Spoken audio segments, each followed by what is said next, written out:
Bref, là, Barger au 3e but. Est-ce que c'est réglé, ça, dans ta tête?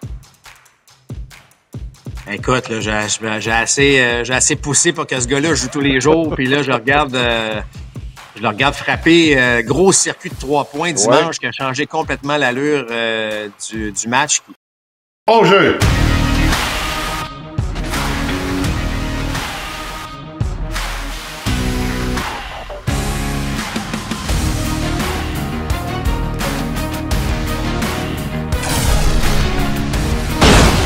Deuxième prise!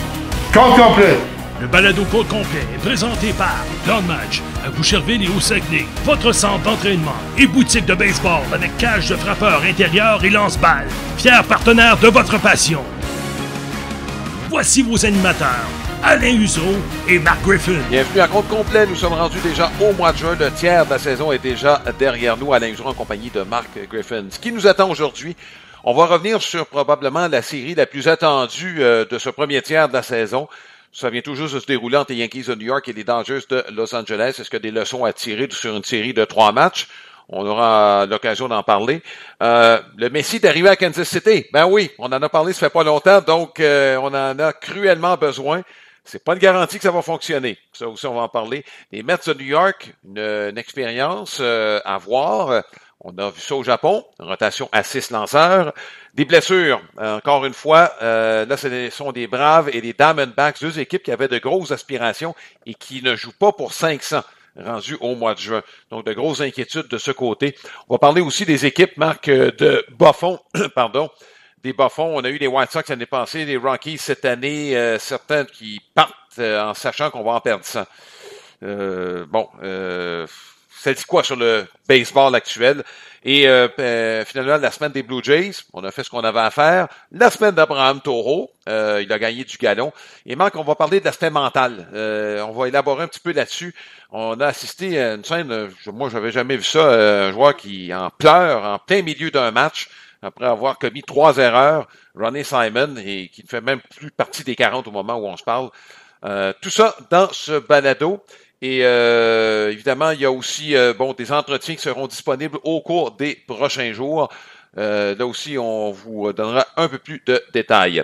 Marc, Yankees, Dodgers. Les Dodgers qui avaient la chance de balayer cette série-là au cours de la fin de semaine. On a fait subir les Dodgers une première défaite à Max Fried. Et celui qui a maîtrisé finalement l'attaque des Dodgers, c'est pas un lanceur qui a... disons auquel on s'attendait du côté des Yankees de New York. C'est quelqu'un qui a même pas probablement, qui a pas bosselé ta voiture en lançant contre celle-ci. C'est un gars qui a même pas lancé 90. Impressionnant. Ryan Yarbrough. Ouais, écoute, Alain, on peut partir un débat sur le fait que on a besoin de ce genre de lanceur-là dans le baseball. C'est pas vrai qu'il faut que tu lances toujours 96, 17, 18, puis que, je veux dire, retirer un frappeur, c'est de le déstabiliser, le désynchroniser, le déjouer dans ce sens-là. Puis écoute, Yarbrough dans le match de dimanche soir, je veux dire, il maîtrisait sa balle à effet. Comme tu l'as dit, il n'en a pas poussé une au-dessus de 90. 88 a été son maximum. Ouais. Sur une balle rapide. Et pourtant, beaucoup d'élan dans le vide, beaucoup de joueurs qui sont instables dans le rectangle, en déséquilibre. Et je le sais qu'il faut repêcher des gars qui lancent fort, mais on peut-tu des fois apprécier un lanceur qui lance avec sa tête, qui lance avec des balles à effet, qui lance... Écoute, moi, j'ai trouvé ça fantastique de voir un gars comme ça maîtriser une attaque comme les Dodgers, qui vient de marquer quoi, ça 18 points, plus les 8 points. Tu sais, on a marqué près de 20, au-dessus de 25 points dans les 2 premiers matchs. Puis là, on n'est pas capable de mettre une balle en jeu qui a de l'allure, ou à peu près. Tu sais, moi, honnêtement, Alain, là, je suis convaincu. Là, je sais que on parle à Alex Agostino souvent avec les Phillies, puis dit on recherche tel type de lanceur, puis tu lances pas tant de vitesse, on te regarde même pas. Ça devrait pas être comme ça.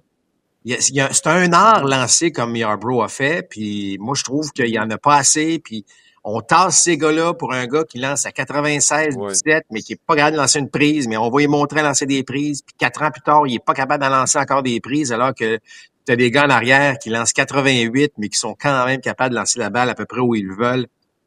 Fait que, tu sais, moi, c'est le baseball, là, il y a eu bien des changements dans les dernières années, mais ce qui me manque parfois, c'est ce genre de lanceur-là que j'aimerais voir plus souvent, tu sais, qui, selon moi, dans une rotation où tu en as déjà 4 qui lancent à 96 plus, pourquoi pas tu l'insères là-dedans, là. En tout cas, ça, c'est mon opinion personnelle sur le baseball, mais je trouvais ça rafraîchissant d'avoir un Yarbrough hier, maîtriser une attaque comme les Dodgers.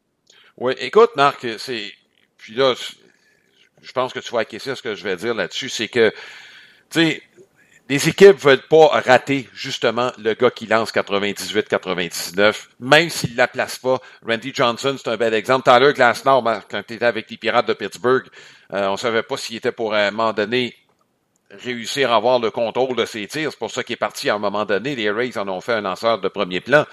Mais on veut pas le manquer. Tu manques un gars qui lance 88, 89, tu sais, t'es prêt à le prendre, mais pas le gars qui va dominer à 95, 96, 97. Lui, tu veux pas le manquer, puis regarde, tu vas prendre une chance avec lui au détriment de quelqu'un qui a déjà une maîtrise de ses tirs puis qui lance pas fort. C'est comme ça que ça marche. Organisationnel, Alain, c'est un choix organisationnel. Parce que là, tu nommes des gars ce sont de très, très beaux exemples, mais il y en a combien qu'on a essayé, qu'on n'a jamais entendu parler, là, tu sais, je veux dire. Des Darwin Kobian, là. Des Darwin Kobian, là. Alors, il y en a. Mais t'as raison. Mais tu sais, je regarde des fois, là, tu sais, le baseball universitaire, collégial américain, on sait à quel point c'est devenu, tu sais, le calibre a augmenté. Mais t'en as des excellents lanceurs qui maîtrisent sans lancer des, tu sais, c'est pas tous des pass kings, là, ce que je veux dire. Ouais. Mais ils sont pas repêchés tôt, puis on les repousse, puis à un moment donné. Mais en tout cas, ça pour dire que je sais que la puissance, ça s'enseigne pas, c'est naturel, c'est beau à voir, c'est parfait comme ça, mais le baseball, c'est plus que ça. Oui. Marc, dernier mot sur cette série Yankees-Dodgers. Est-ce que il y a des choses que tu as retenues relativement à ces deux équipes-là? Moi, personnellement, je pense que les Yankees sont bien placés. Peut-être un peu d'aide en relève dont ils auraient besoin. Chez les Dodgers, Marc, le bas de la formation, c'est encore un point faible, je pense. Oui, non, ça c'est clair. Par contre, j'aime voir un Max Muncy qui va beaucoup mieux. Ça va aider éventuellement à avoir plus de profondeur au niveau de l'attaque. Chez les Yankees, tu as raison de dire qu'il manque pas grand-chose. Par contre, je vais soulever un point que tu as souligné lors de notre match de dimanche soir. Tu sais, ça n'a pas été une série. C'est une série très attendue. On va se dire que la qualité des matchs, bon, tu sais, oui, dans le premier match, bon, Judge qui frappe un circuit en première manche, Ohtani qui en frappe un, tu sais, ça donnait le ton. Mais tu regardes le résultat des matchs, ça n'a pas été des matchs là hyper spectaculaires, bon, un peu comme la Série mondiale l'année dernière, alors que ça s'est terminé en 5. Bon, il y a évidemment le match numéro 5, il y a eu ces erreurs des Yankees et tout ça, mais ce que je veux dire, c'est que j'aurais souhaité, mettons, des matchs un peu plus serrés peut-être, un petit peu plus de je pense une meilleure exécution, Marc. C'est vrai, effectivement. Hier, les Dodgers en défense a été vraiment plus difficile, mais évidemment, si on se rappelle le match numéro 5 où là, ça a été les Yankees. Mais bon, ça reste que on voit que c'est deux très bonnes équipes de toute évidence. Les Yankees, moi, ils me surprennent. Moi, je veux dire, sans Garrett Cole, sans Stanton, je croyais pas tant ça que Bellinger ou Goldschmidt connaissent des saisons de la sorte. Alors, bravo, les Yankees qui réussissent à dominer, il faut se le dire, le présentement, cette division Est de la Ligue américaine. Marc, le Messi est arrivé. Ça, c'est à Kansas City. Jack Caglianone, finalement, a été rappelé. On le savait, Marc, éventuellement, c'était pour se faire. Dernier pour le nombre de coups de circuit. On manque cruellement d'attaque chez les Royals.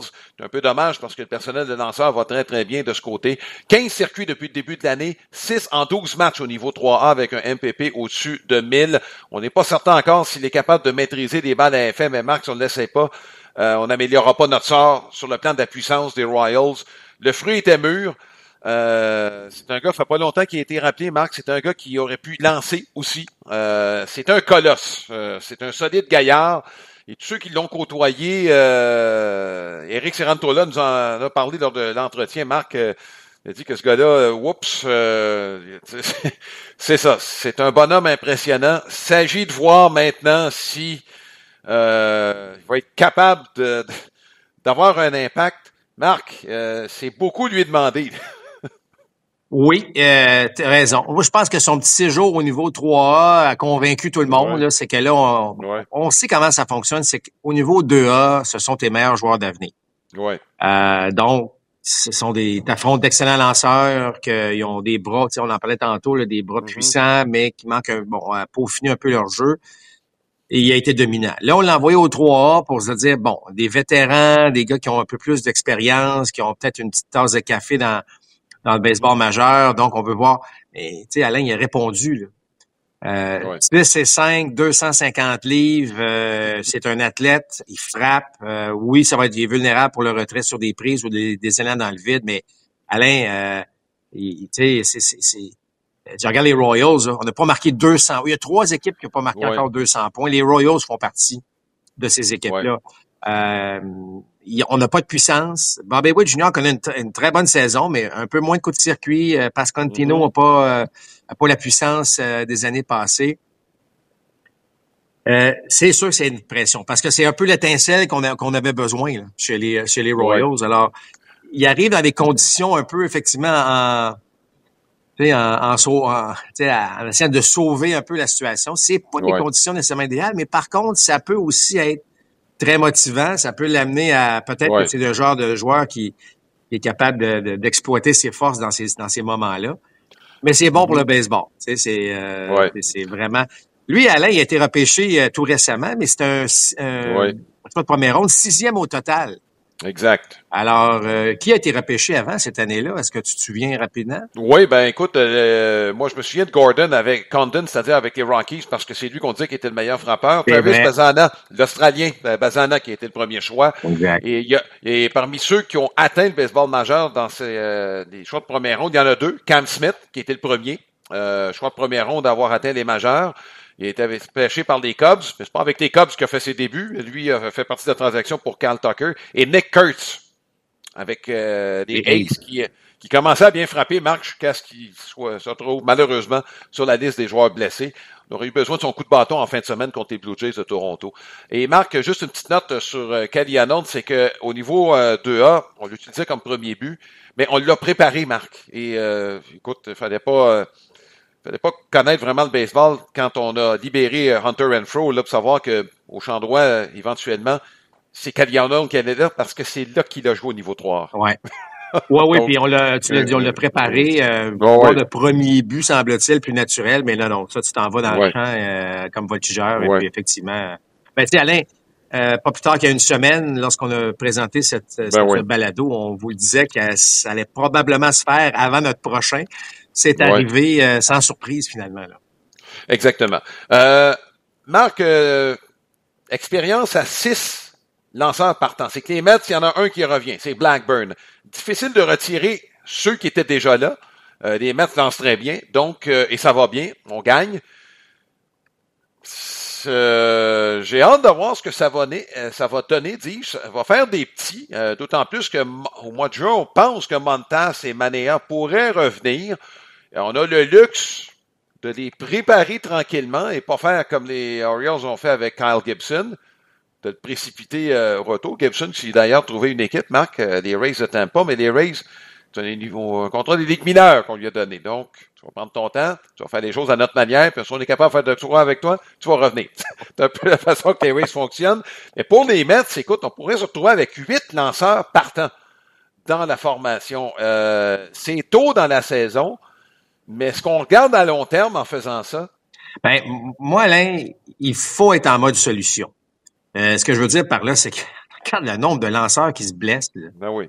C'est qu'à un moment donné, on comprend que la puissance, ça fait partie évidemment des raisons pour lesquelles il y a des joueurs se blessent et tout ça, mais écoute, je sais là qu'à une certaine époque, on disait mais Nolan Ryan, il lançait ci, il lançait ça, puis c'est vrai. Je veux dire, il y a quelque chose à quelque part qu'on a échappé, mais là, il faut être en mode solution pour se dire là, on peut-tu trouver une manière où on va garder nos gars en santé, puis on va garder nos gars qui peuvent être efficaces au mois d'octobre? Tu sais, combien d'équipes qui arrivent en octobre en série, Alain, puis là, les 200 quelques manches derrière la cravate, ça fait... Puis à un moment donné, les gars, j'ai Max Scherzer en tête, là, j'ai l'impression qu'à chaque fois qu'il arrivait en série, à un moment donné, ouf, ça... il y avait le syndrome du bras qui avait plus rien dedans, puis on peut pas le blâmer.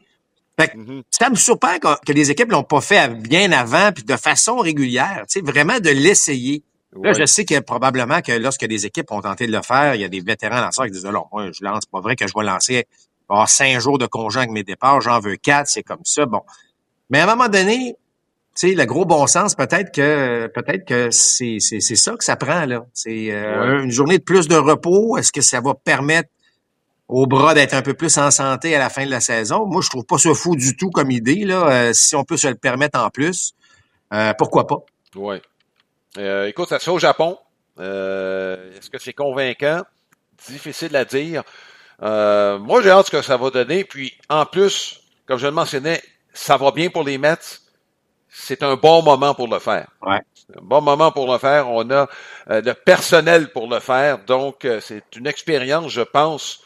Moi, j'ai l'impression que ça va marcher du côté des Mets de New York. Écoute, moi, je trouve ça le fun qu'on le laissait tôt. Tu l'as dit tantôt, là, on a déjà entendu parler de ça, on l'a fait, mais là, on a le tiers de la saison de jouer. Il reste 2 tiers, là. Fait qu'il y a du temps encore.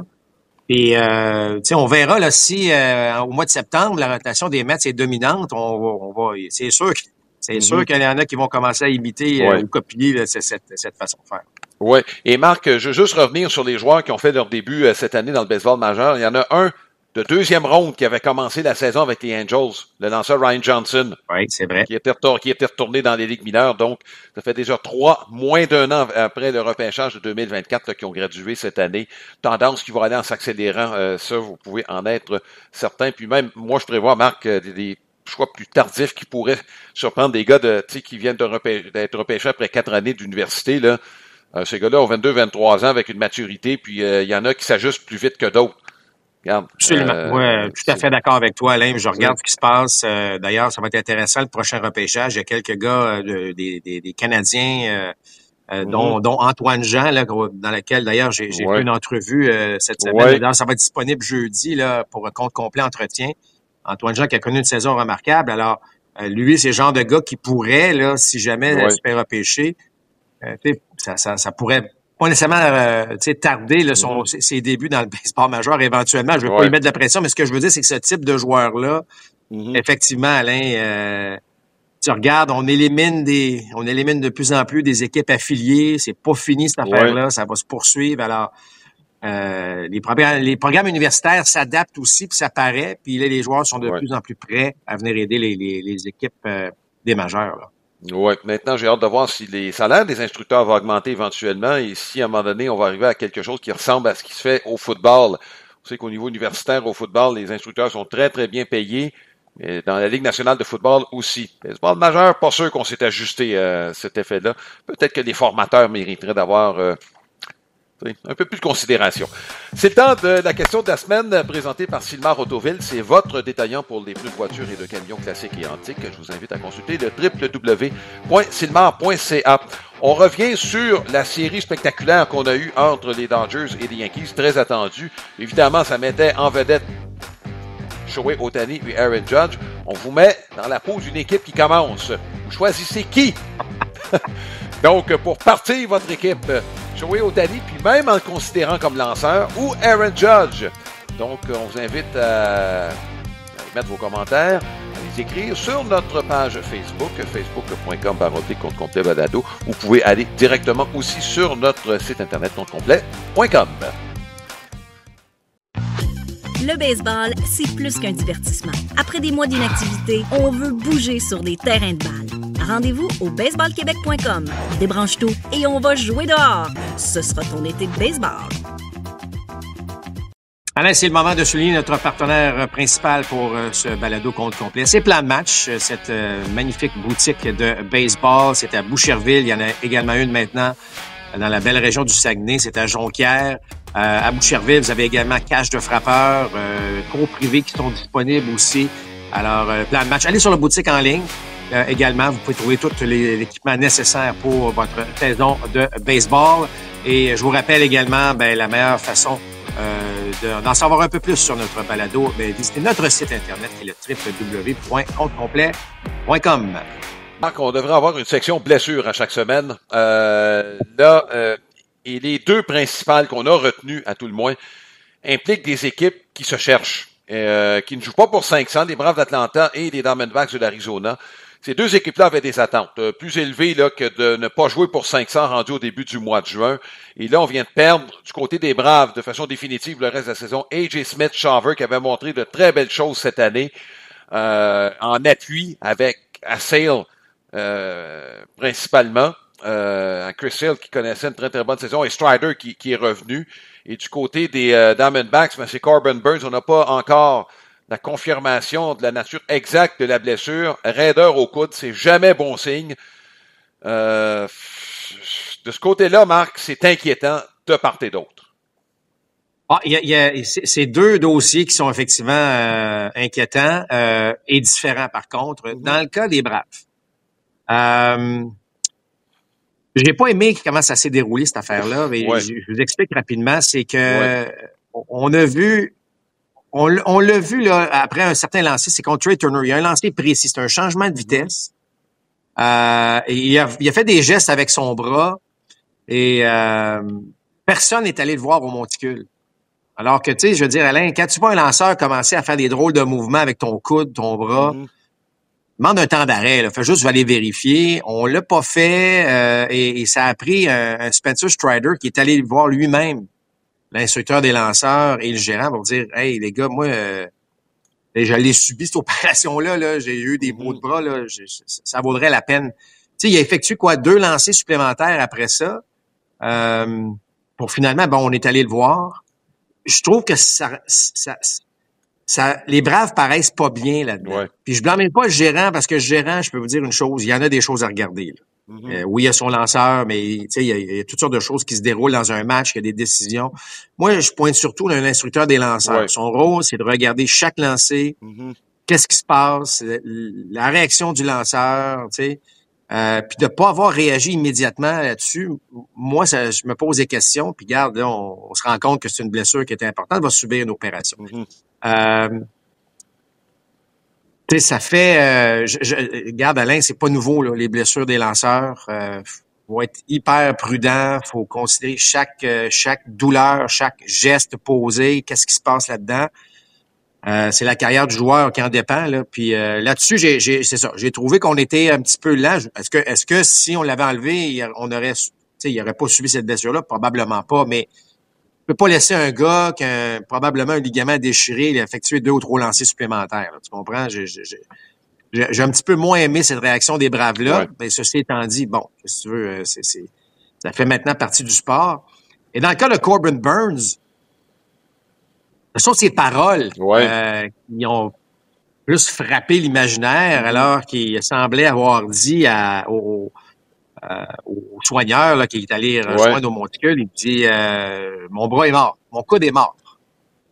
Il y a une expression « dead arm » là, qui est pas, faut pas paniquer non plus, ça dit « j'ai rien dans le bras », mais là, c'est comme il a précisé que mon coude est mort. Généralement, Marc, le bras est mort, c'est l'épaule, qui fait en sorte que tu as moins de vélocité dans le tir. Je veux juste le préciser. Alors, oui, exact. Alors, tu sais, c'est sûr que ça regarde pas super bien, mais faut pas peser sur le bouton panique tout de suite. Mais on dirait que ça reflète un peu la saison des Diamondbacks. Sont pas partis encore, alors que parfois, tu avais l'impression que, bon, OK, là, on semble s'être stabilisé, puis là, on tombe sur une série de défaites. Difficile de s'imaginer qu'avec une aussi belle formation, avec du talent, Burnes venait ajouter déjà un personnel de partant qui était selon moi assez solide.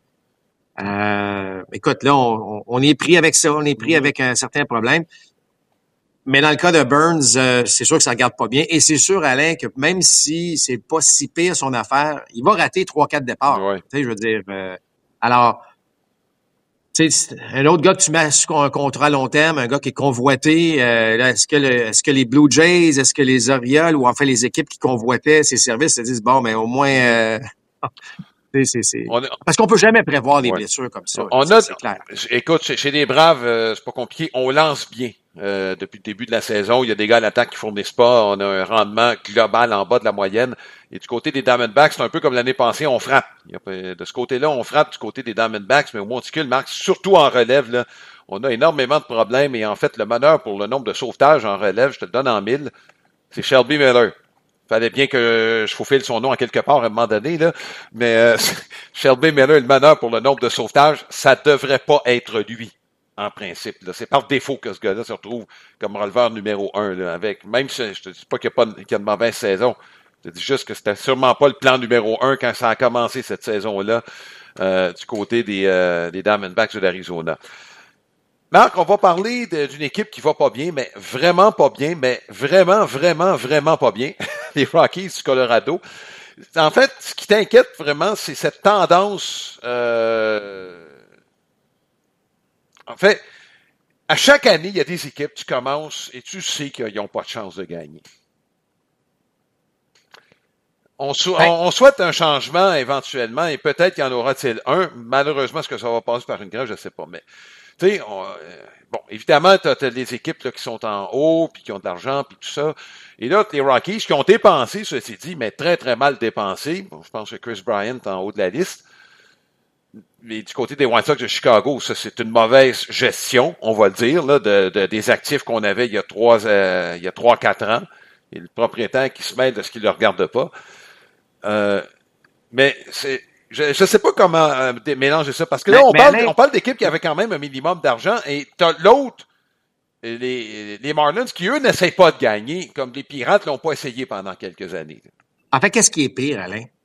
Est-ce que c'est de dépenser comme les Dodgers ou les Mets font, ou de regarder des équipes comme les Rockies, t'as souligné avec justesse les Pirates de Pittsburgh, les Marlins?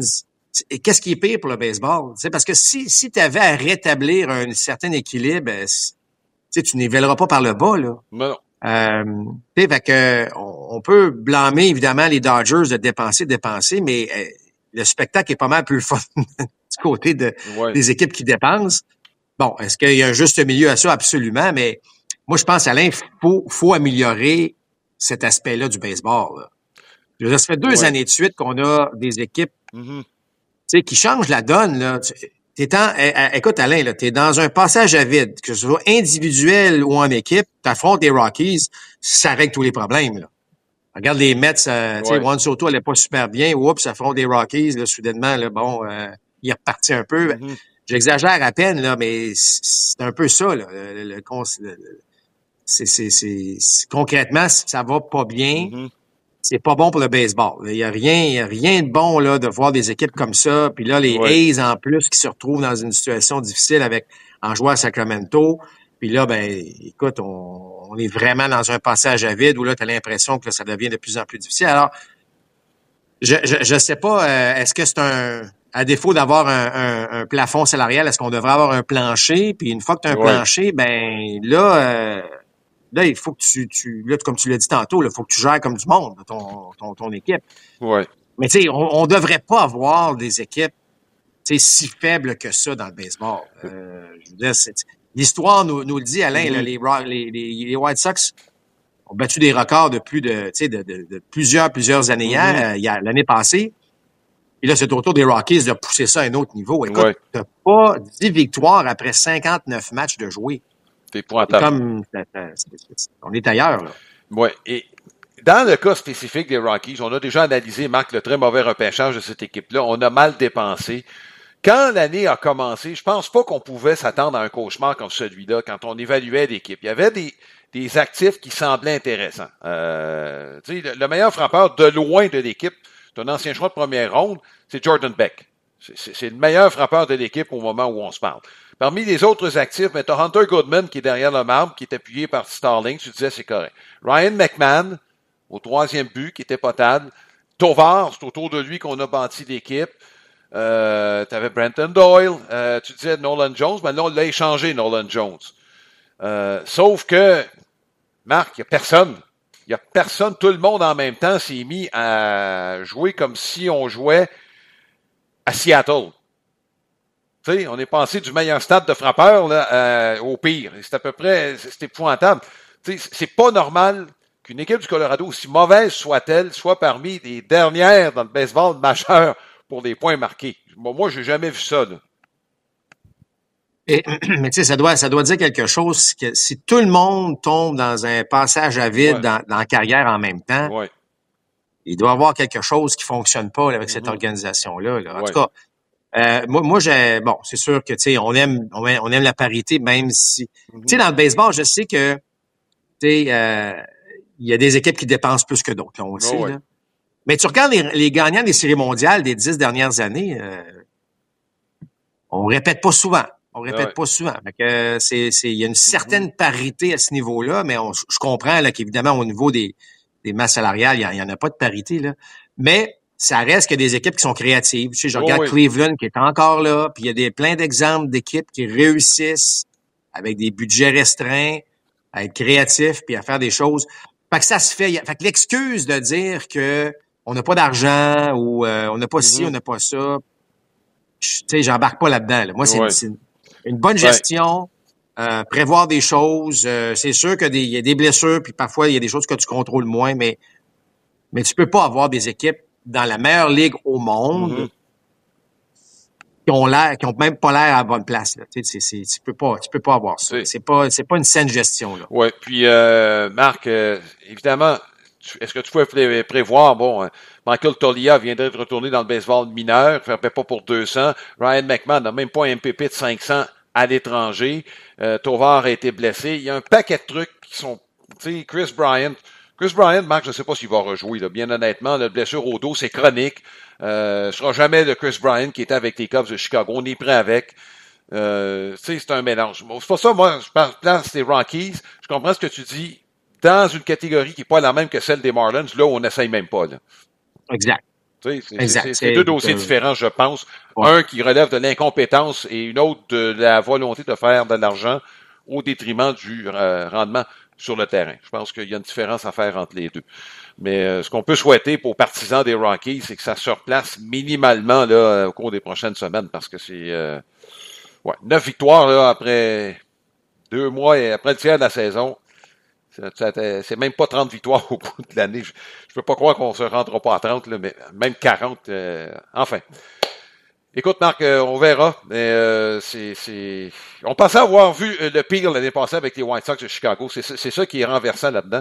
Puis finalement, là, on a trouvé le moyen d'avoir une équipe qui est encore plus terrible. C'est le temps de la carte de la semaine. On va passer des Rockies à l'excellence. La carte de la semaine, présentation de carte, tradeuniondepot.ca, votre détaillant de cartes sportives et non sportives avec plus de 60 000 articles en vente sur eBay et une cote parfaite de satisfaction à 100%. Marc, je vais te laisser aller sur le profil un peu de Ken Griffey Jr. C'est sa carte recrue Upper Deck, la carte numéro 1 de 1989. Griffey tente de la renommée 2016. C'est la première du premier ensemble des cartes de MLB par Upper Deck. Donc, et ça, c'est de chaque côté, on a voulu faire un petit peu spécial là, avec un côté un petit peu coloré, moins mat que ce qu'on voyait auparavant.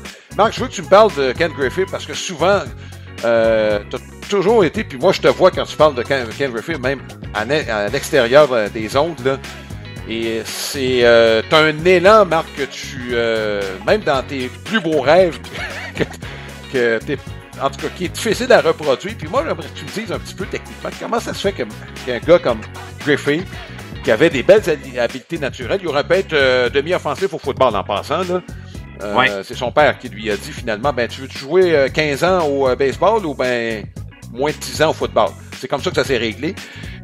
Et donc, tu l'as côtoyé de proche, Ken Griffey. Raconte-moi un petit peu là, ce qui fait qu'un gars comme ça est capable de déployer un élan qui est aussi naturel, fluide que celui-là. Écoute, tu sais, c'est une réputation qui est faite maintenant là, avec cet élan-là. Ouais. Moi, j'ai eu la chance de jouer contre lui. Ma première année professionnelle, ma première fois que j'ai été dans la Ligue d'automne avec les Dodgers, on affrontait donc l'équipe des Mariners, dont faisait partie Ken Griffey Jr., qui n'était pas encore dans les Ligues majeures à ce moment-là, mais évidemment, vous comprenez que tout le monde parlait de lui. Alors, j'ai pu l'observer. J'étais le voiture de centre des Dodgers à ce moment-là, dans cette équipe-là là, de Ligue d'automne, alors que Griffey était... Donc, inévitablement, tu regardes ce qui se passe de l'autre côté. Premièrement, physiquement, tu vois que le gars était quand même assez solide. Mais vous savez, son bras puissant, c'est son bras gauche. Il est gaucher. Il lance la gauche. Il est frappeur gaucher. Donc, c'est sa main parce qu'on tient le bâton, c'est sa main du haut qui est la forte et qui va évidemment diriger un peu tout ce qui se passe. Parce que, tu sais, techniquement, des fois, tu vas dire, bon, ce qu'on appelle le top end, donc la main haute, c'est elle qui va diriger, puis bon. Alors que des frappeurs gauchers, ils lancent la droite, donc c'est la main du bas qui est la plus forte. Alors, tu sais, des fois, il faut compenser, Puis moi, j'ai toujours cru à exploiter ses forces. Alors lui, là, il y avait Alors, autrement dit, là, lorsqu'il lance, c'est le même mouvement. Je lance, là, mon côté arrière, il est fort, puis je frappe, c'est le même mouvement. Alors qu'un frappeur gaucher, il lance à droite, ben il faut que la rotation des hanches se fasse lorsque je frappe. Et lorsque je lance, ben c'est de l'autre côté. Vous comprenez un peu là ce que je veux dire? Alors lui, c'est le même côté. Et avec... donc, son élan peut être contrôlé. Et là, je ne veux pas rentrer trop dans les détails, mais ce qu'on dit souvent, un élan, il faut qu'il soit court. En fait, c'est une traduction, là. Court et long. La traduction, c'est short, long. Court et long, ça veut dire quoi? Ça veut dire que lorsque mes mains ils partent de la position initiale, c'est de se rendre à la balle rapidement. Donc, d'être très court à la balle. D'être, moi, ce que j'appelle souvent, c'est d'être connecté. Et une fois que tu es connecté, le bâton reste longtemps dans la zone de contact. Donc, court à la balle, mais longtemps dans la zone de contact. Puis lui, là, il le fait à la perfection. Alors que donc, il y a des mains de toute évidence rapides en ayant cette main haute-là sur le bâton et sa main forte qui amène ça donc à la balle. Mais après ça, là, c'est... Alors lui, le changement de vitesse, Alain, la balle à effet qui était un peu déjouée, ça le dérangeait à peu près pas parce que son bâton était tellement longtemps dans la zone de contact que c'est là il pouvait pelleter ces fameuses balles, les fameux tirs bas à l'intérieur, là. Il envoyait ça à des distances folles, alors qu'il pouvait aussi attendre la balle rapide au coin extérieur et avec un élan court, frapper des balles à plus de 400 pieds du marbre au champ opposé. Écoute, je veux dire, si tu avais à observer un élan puis dire ça, il faut que j'essaie d'imiter ça, c'était Ken Griffey Jr. que tu regardais. Mais c'est pas tout le monde que sa main forte du côté gauche, c'est pas tout le monde qui est capable de rester connecté. Alors, tu sais, si tout le monde est capable de le faire, tout le monde frapperait comme lui. Mais il était unique. Il y avait, Alain, cette énergie-là autour de lui. Bon, évidemment, c'était un choix de première ronde, tu le sais. Donc, il se comportait sur le terrain comme un gars comme ça. Mais moi, j'ai trouvé ça fantastique parce que de le voir de proche, générer cette puissance-là, le son que la balle fait contre son bâton, tout est différent. Tout est différent, puis je veux dire, c'est un joueur unique, puis qui avait le sourire en plus. Donc, il y avait un charisme autant qu'il y avait du talent, puis ça l'a propulsé vers, évidemment, une carrière extraordinaire. Marc, c'est pas parce que tu es le premier choix au repêchage que c'est une garantie. Hein? J'ai fait la liste, là, et celui qui a le plus haut WAR de l'histoire là, parmi les tout premiers choix, c'est Alex Rodriguez. Pour des raisons X, il faut autant de la renommée, mais Alex Rodriguez, de loin, est le premier. Et Ken Griffey, troisième, tout près du deuxième, qui est Chipper Jones. Chipper Jones qui a eu une très, très belle carrière dans le baseball majeur. Donc, Griffey suit et ces trois-là se démarquent nettement. Juste pour donner une idée, là, dans le cas de Rodriguez, c'est le seul qui dépasse le 100. Il est à 117. Par la suite, tu as 85-83, Jones et Griffey. Et tu tombes à 56 par la suite. C'est Joe Mauer qui est au temps de la renommée. Puis là, Alain, sans nommer tous les choix de première ronde qui n'ont pas fait carrière, là, je veux dire, c'est là que tu vois que c'est pas une science exacte, mais quand tu trouves le diamant, ben là, il vaut la peine. Oui, puis juste pour te dire, Marc, j'ai trouvé un joueur à 38 qui est au temps de la renommée, Harold Baines. Mais bon, qu'est-ce que tu veux? On l'a nommé au temps de la renommée. Félicitations, il a sa plaque. Mais il y en a quelques-uns entre Harold Baines et Ken Griffey qui ne sont pas au temps de la renommée. Est-ce qu'on va les considérer ceux-là? Bien content que ce soit pas moi qui ai à voter. Bon, donc notre carte de la semaine, Ken Griffey Jr., 50 recrues. C'est le moment de vous initier à la lecture avec notre ami Baseball Bob McDuff, auteur de livres pour enfants, avec le thème principal, le baseball. Belle occasion de vous initier à la lecture. On le sait, la littérature sportive au Québec grandit à chaque année, mais pour vous initier, pour les jeunes. Donc, pourquoi pas aller lire des livres de notre ami Bob McDuff. On vous invite à aller sur le site internet www.baseballbob.ca. Notre portrait de la semaine, Miguel Vargas. Marc, on ne parle pas beaucoup des White Sox, ses joueurs, ni des Rockies. Depuis 2 saisons, il n'y a pas de raison de le faire. Mais dans le cas de Miguel Vargas, c'est qu'il va très très bien depuis un mois. C'est un ancien de l'organisation des Dodgers de Los Angeles. On s'en est servi pour acquérir des actifs. ça, c'est évidemment le luxe d'avoir, tu comprends, un réseau de filiales très garni. Ça nous a permis d'avoir Edmund, il a fait partie de cette transaction-là. Il y avait 3 équipes impliquées dans cette transaction-là. Il y a également Michael Kopech qui a fait partie de cette transaction-là. Et là, les White Sox, finalement, trouvent leur profit avec Miguel Vargas. Ça n'a pas été un bon début de saison pour Vargas. Et depuis un mois, Marc fait partie des 10 meilleurs frappeurs de la Ligue américaine. Oui, et puis écoute, il a enfin sa chance, on va se le dire. Les White Sox lui offrent une chance de jouer. Effectivement. Et moi, j'ai aimé le fait que, bon, évidemment, on n'a pas l'équipe pour remporter le titre de la division, mais au moins, on a été patient avec lui, même avec un début de saison plus difficile. Mais là, à l'âge de 25 ans, il semble avoir trouvé là, la façon, non seulement la façon de jouer, de bien jouer dans le baseball majeur, mais là, d'avoir un impact avec les White Sox. On va dire une chose, Alain, les White Sox, je regardais leur réseau de filiales au niveau des prospects avec la transaction. Évidemment, il y a eu quelques transactions, dont Garrett Crochet avec les Red Sox. On va se rebâtir plus rapidement peut-être que prévu. Là, je vous dis pas qu'on va gagner l'année prochaine, mais je trouve qu'il y a des bons actifs dans cette organisation-là, soudainement. Des transactions comme ça peut être très payant. Alors, Vargas qui démontre de très, très belles choses. Moi, j'aime beaucoup ce que je vois parce que il y a un peu de puissance. On est quand même il a déjà 8 coups de circuit. Capable d'aller soutirer le but sur balle. Il fait des choses... il a l'air d'un frappeur des ligues majeures. Ouais. Et ça, déjà en partant avec des statistiques qui nous démontrent que... et à l'âge de 25 ans, il atteint une certaine maturité. Fait que des belles années s'en viennent pour lui, là. Oui, puis Marc, c'est le meneur pour les White Sox pour le WAR. Ça, il y aura rien de surprenant là-dedans. 16 coups sûrs de plus d'un but au cours du mois. Il y a un MPP près de 900. Alors, je disais là qu'il figure parmi les bons frappeurs de la Ligue américaine au cours du mois. Puis tu as l'impression, Marc, quand on regarde les faits saillants des matchs, que ces coups sûrs sont toujours importants avec les White Sox, dans la mesure où les matchs sont importants impliquant les White Sox. Il faut tout relativiser, n'est-ce pas? Parce que les White Sox n'auront pas, évidemment, le titre de la section centrale, pas cette année. Mais effectivement, Marc, le réseau de filiales a été regarni au fil des années. Il y a lieu d'espérer de ce côté.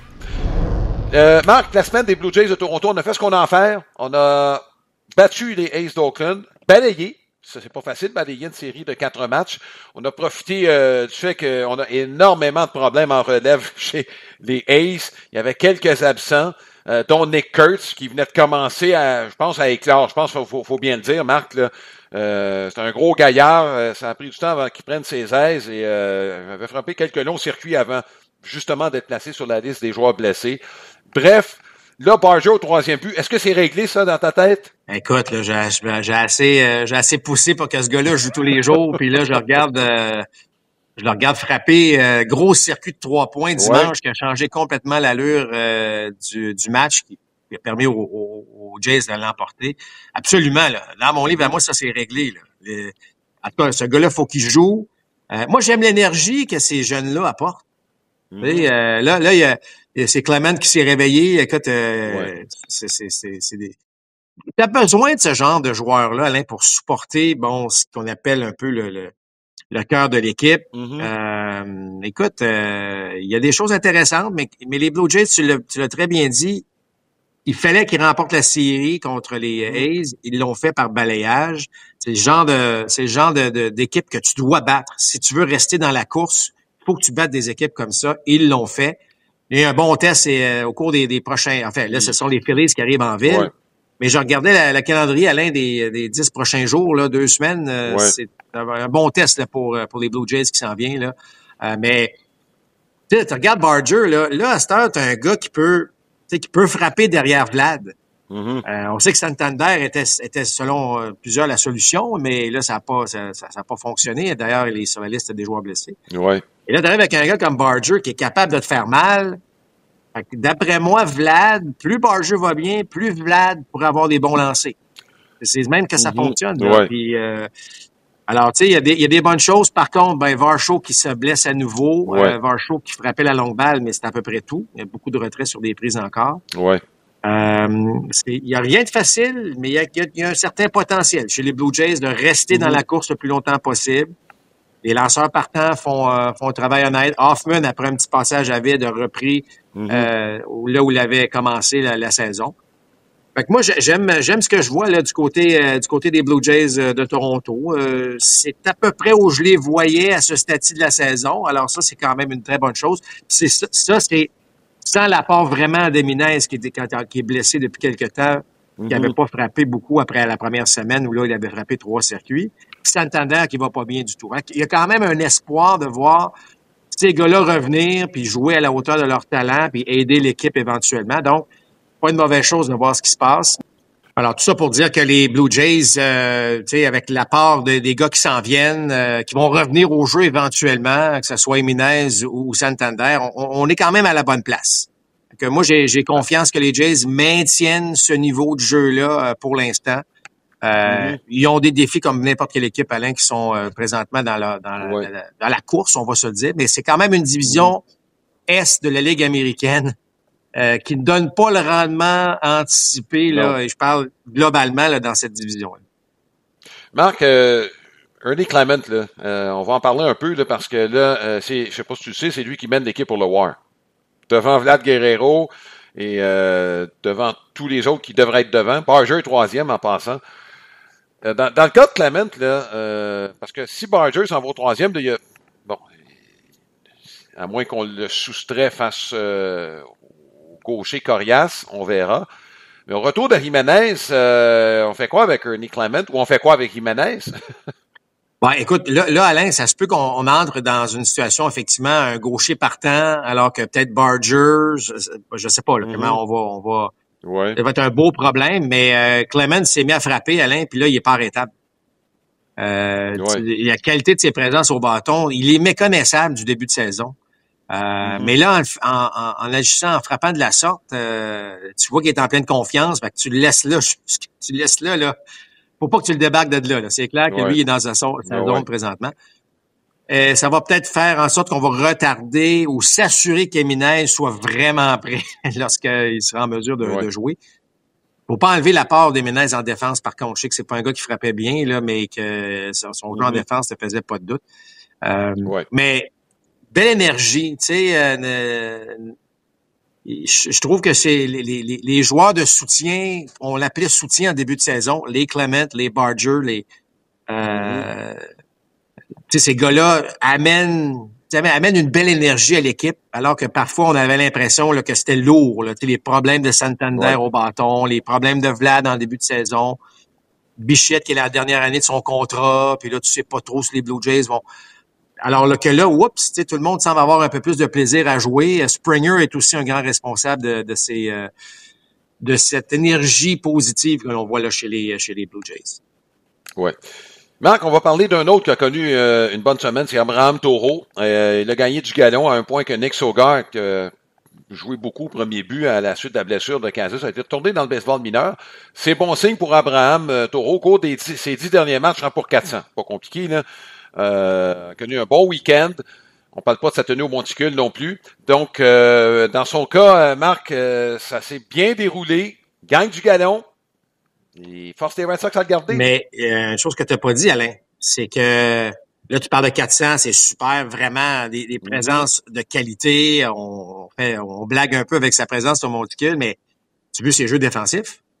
Écoute, au premier but, il a fait un jeu, là, ma foi, spectaculaire. En plongeant pour capter une balle, il a réussi à garder le bout du gros orteil sur le coussin. Le sourire, l'importance de ses coups sûrs. Tu vois que le gars, il fait partie de la gang, là. Tu vois la réaction dans l'abri sur ses jeux en défense, sur ses coups de bâton. Il fait partie de la solution présentement là, chez les Red Sox de Boston. Puis on en a parlé la semaine dernière, puis même auparavant. Moi, j'admire beaucoup Abraham Taureau parce que c'est pas facile ce qu'il a vécu dans les dernières années, des hauts et des bas. Puis on a parlé du fait que quand tu touches aux ligues majeures, ben tu sais. Alors lui, il est en train vraiment de saisir l'occasion de démontrer ce qu'il vaut pour une équipe. Puis c'est ça, sans penser que... Tu sais, les Red Sox ont été un peu cette équipe-là, une organisation dans les dernières années, Alain, qui mettait en valeur cette espèce de joueur de soutien d'excellence. Oui. Ben là, ils l'ont, là, présentement, avec Abraham Taureau. Ben, ils aiment beaucoup, comme tu regardes l'ensemble des équipes, Marc, les Dodgers, les Red Sox, c'est un bon exemple. Là, on a une multitude de joueurs qui peuvent jouer partout. Donc, ça aide énormément là, l'instructeur là, à Frappeur déplacer ambidex ses en pièces plus. en plus. Donc, écoute, les Red Sox qu'on aura l'occasion d'ailleurs de voir ce lundi.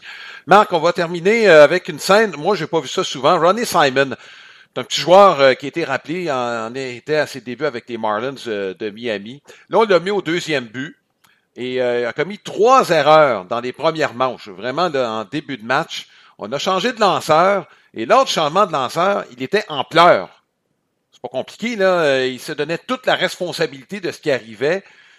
Que ce soit vrai ou non, Marc, bon, ça se peut que tu connaisses un mauvais match.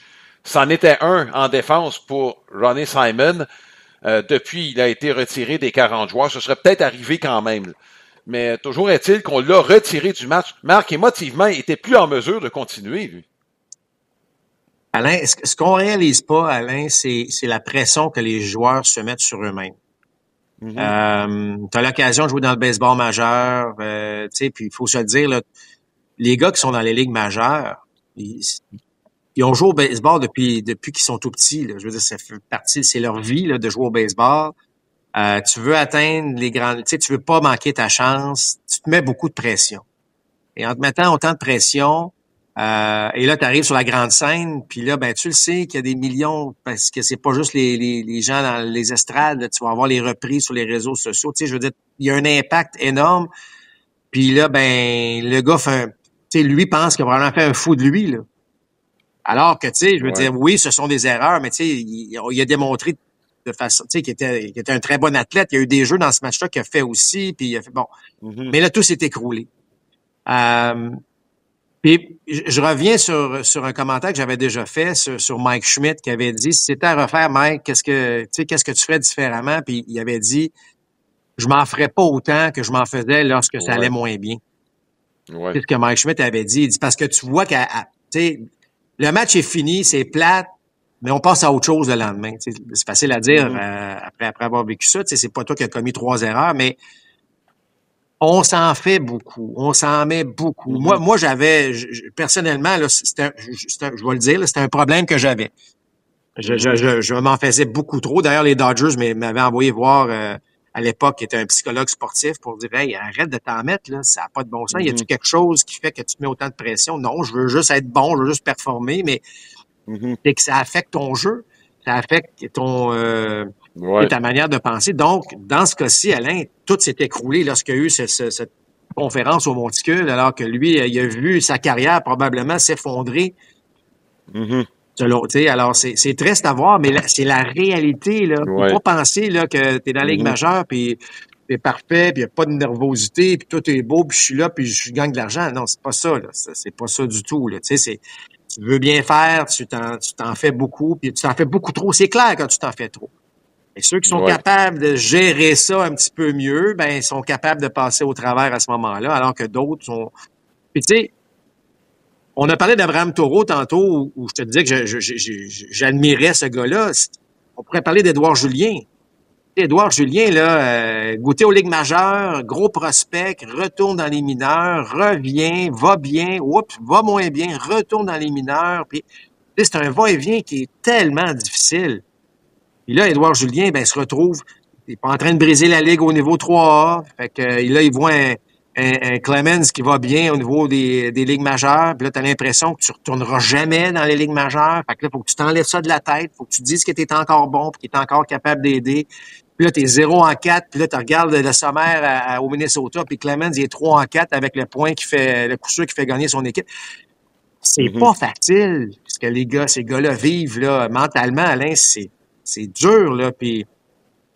Fait que, tu sais, il faut prendre des grandes respirations, faut faire le vide. Ouais. C'est pour ça qu'il faut vivre dans le moment présent. Tu n'as pas le choix de rester là. Si tu vis dans le passé, j'aurais donc dû, c'est pas mieux. Puis si tu t'essaies de te projeter dans l'avenir et de dire, ben moi, je suis pas bon puis je retournerai jamais, ben tu comprends que l'entrevue qu'on avait fait, l'entretien qu'on avait fait avec Jean-François Ménard avait été très juste là-dessus. Puis je veux dire, mais c'est pas facile ce que les gars vivent. Se mettre de la pression, se mettre beaucoup, s'en mettre beaucoup sur les épaules. Puis parfois, ben écoute, c'est une situation qui est incontrôlable. Écoute, ce que tu viens de dire, Marc, ça pourrait s'appliquer dans la vie de tous les jours. Absolument. C'est pas compliqué, là. On pourrait faire ce segment-là dans une émission matinale quelconque, là. On pourrait peut-être la proposer, mais toujours est-il que vous l'aurez entendu et vu sur Compte complet en premier. Bon, c'est le temps maintenant de vous présenter l'horaire de la semaine à RDS. Une présentation de Lester, c'est le maître du smoke meat et des hot dogs depuis 1931. Que ce soit en famille, un barbecue, devant un match, un festin. Bref, payez-vous la traite avec Lester qui est toujours au rendez-vous disponible chez votre épicier préféré. 3 matchs cette semaine, on verra beaucoup de Boston et de Yankees. Boston, les Red Sox, très populaires au Québec, on le sait, ils seront au Fenway Park. C'est des matchs assez spectaculaires habituellement au Fenway Park. On verra Mike Trout ce lundi, les Angels qui vont visiter les Red Sox. Et Abraham Taureau, il y a des bonnes chances qu'il soit au premier but pour ce match. Match présenté à RDS à compter de 19h. 2 jours plus tard, ce sera à New York. Les Yankees de New York contre les Guardians de Cleveland qui tiennent leur coup malgré un paquet de défis. Match présenté en direct du Yankee Stadium à RDS également, aussi à 19h. Puis Marc, on va finir ça avec, ben oui, les Yankees contre les Red Sox de Boston en direct du Yankee Stadium de New York. Première série entre les deux équipes cette année. Il aura fallu attendre jusqu'au mois de juin. C'est un match qu'on va vous présenter ce dimanche à RDS 2. J'ai hâte de voir, moi, ce qui va arriver entre ces deux équipes-là. Il y a peut-être des choses qui vont arriver en cours de semaine, évidemment, puis on sera là pour vous présenter le tout. J'espère que ce balado vous a plu. On se souhaite tous une très, très bonne semaine. Merci Marc. Merci à Martin Villeneuve à la technique pour enrober ce beau balado comme à chaque semaine. Salut tout le monde, à la prochaine. Balado Compte complet vous a été présenté par Plan de Match à Boucherville et au Saguenay, fiers partenaires de votre passion.